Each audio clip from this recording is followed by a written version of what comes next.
Hello, everyone. I hope that all of you are doing great. We are very delighted to be able to present at this year International Seminar on Education and Human Technology 20 and 21. The paper that we are presenting today has been inspired by a project that we developed, four of us, Donald, Samuel, Richard, Kuhon, Yogi Saputra Mahmud, and myself. And we are from President University. We are faculty members in primary school teacher education. The title of our paper is Promoting Inclusive Education through Creating the Automatic Subtitle Generator for Students with Special Needs. So before discussing our project, we are going to address briefly on the importance of accommodating students regardless of their backgrounds, especially in the higher education institutions. The projects that we developed is very much in line with the mission of President University, which is passion, inclusivity, and dedication. What is meant by passion is that the institution fully supports the teaching and learning, both academically and non-academically.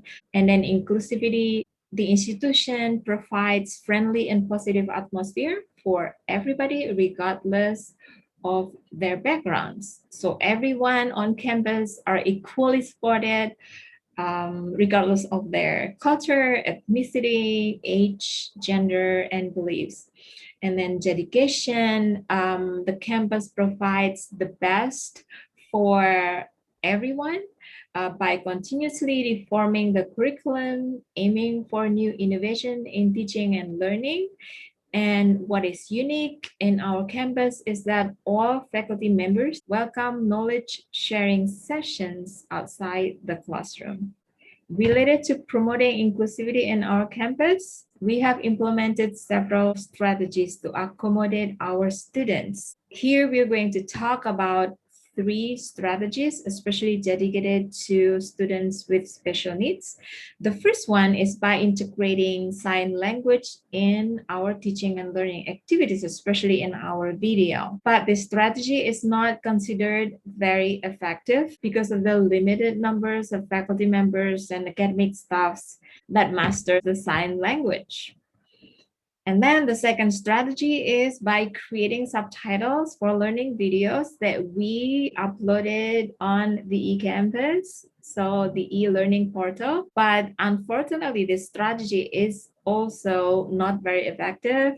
It is very pricey and time consuming, considering that for one single video, we spend probably around 5 to 8 hours to provide subtitles for the videos.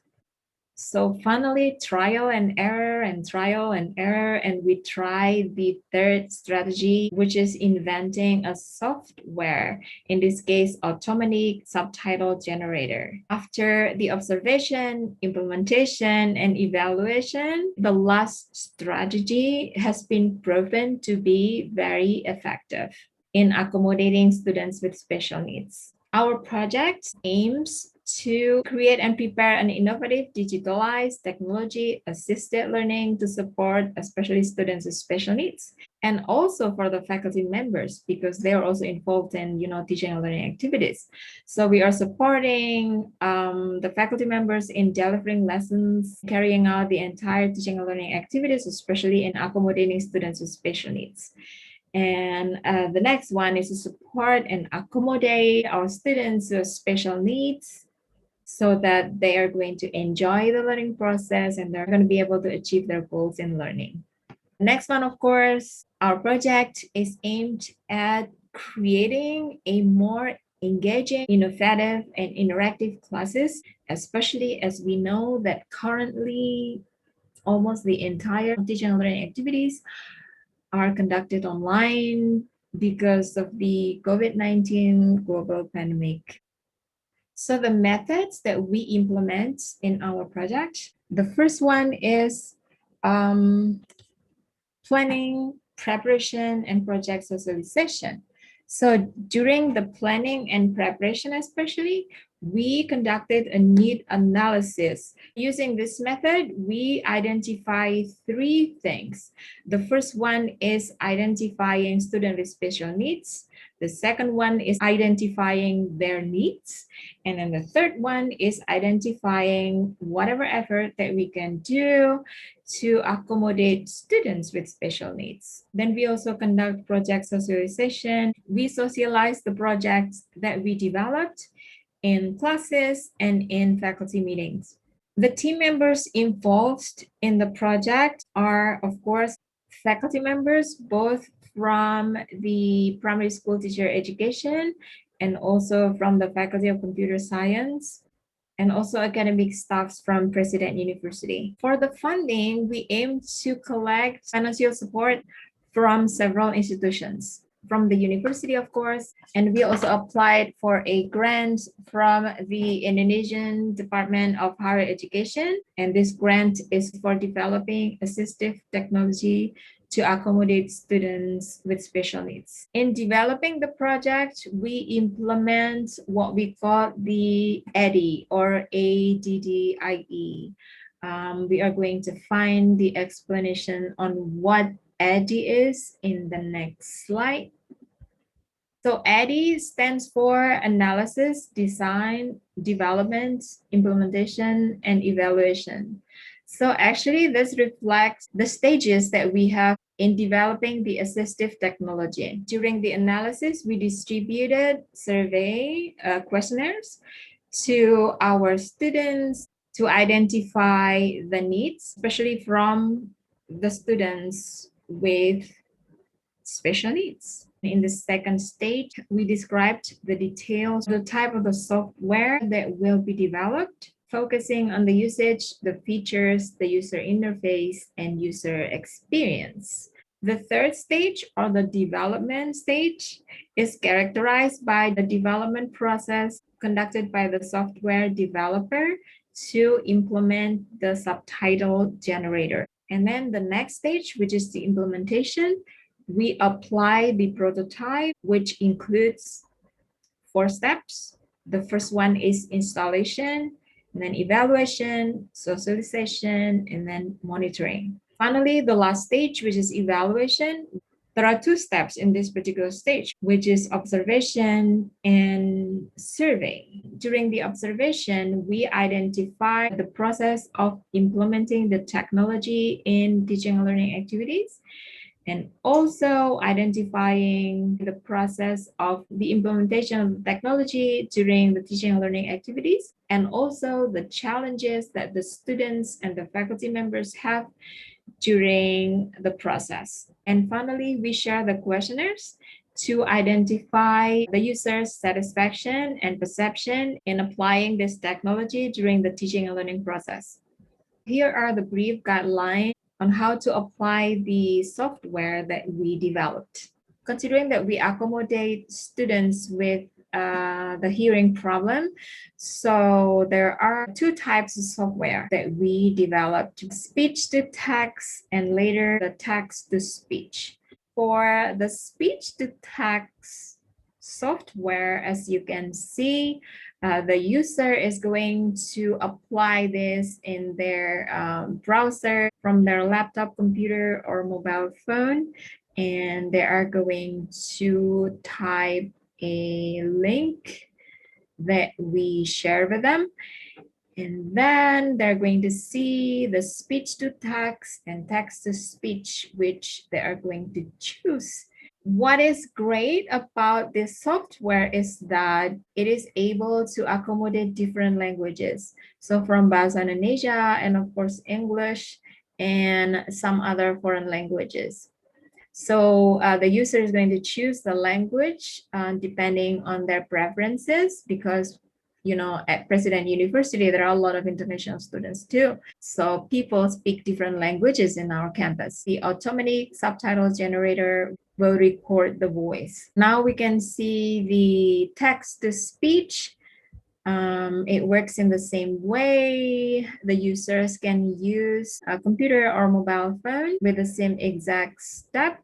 After choosing the feature text to speech, They are going to choose vocal and they can decide their preferences, for example, Indonesian male, American female, depending on their preferences. They can type in the sentences that they have, push the speak button, and automatically the subtitle generator is going to transform the text to audio.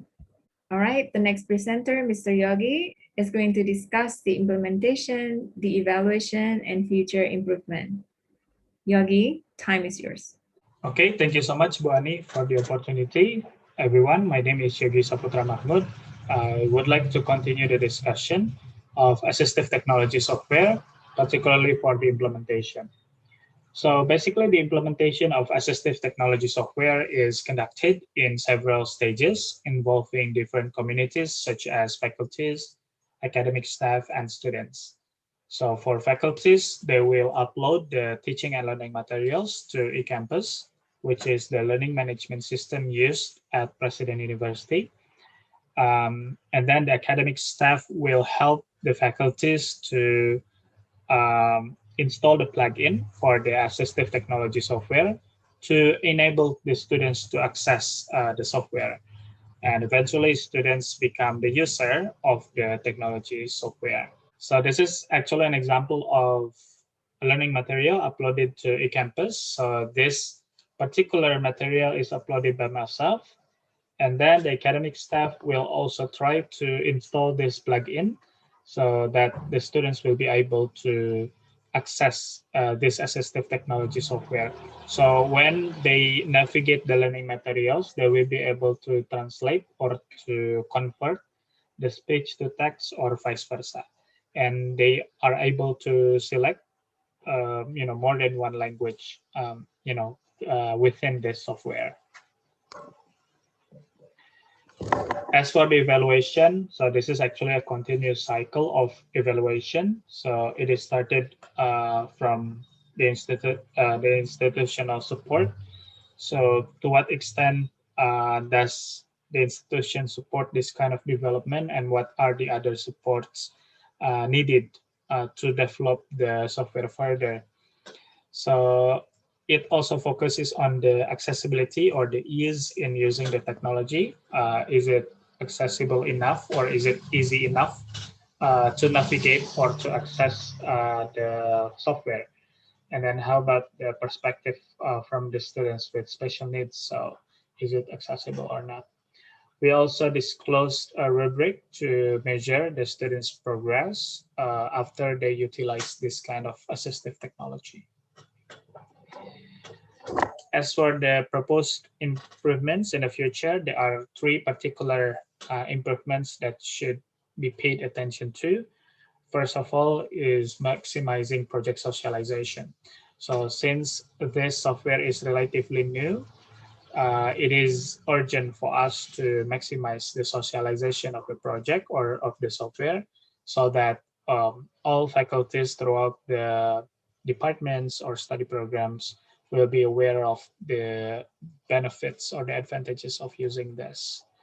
And also, we also need to improve the project evaluation by gathering wider feedback, not only from our students or faculties, but also students across universities so that they will be able to extend the beneficence of the program. So, well, in conclusion, campuses, of course, need to start focusing on equipping the teaching and learning activities with tools to accommodate students from various backgrounds and conditions, including students with special needs. However, the major challenges in creating this kind of software have particularly related to the discrepancy in linguistic matters. For example, there are several informal utterances that are not able to be navigated or processed by the software. For example, like dibalikin instead of dikembalikan. So since this is informal, so it is quite difficult to be translated accurately. So this is also a note for future development of the software. Thank you so much, Yogi, for sharing the insights on the implementation, evaluation, and future improvements. All right, everyone. So we have shared our paper on promoting inclusive education through creating automatic subtitle generator for students with special needs. We're happy to answer your questions. Thank you.